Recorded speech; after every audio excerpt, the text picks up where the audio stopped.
मनसा देवं गौरीपुत्रं विनायकं भक्तावासं स्मरेन् नित्यम् आयुः कामार्थसिद्धये।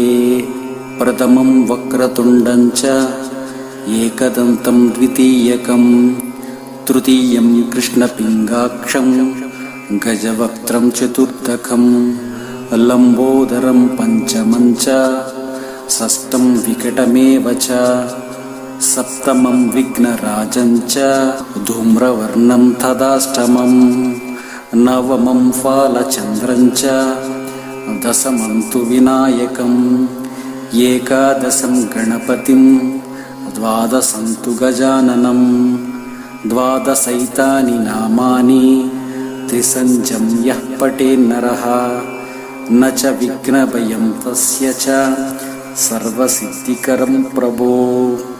विद्यार्थी लभते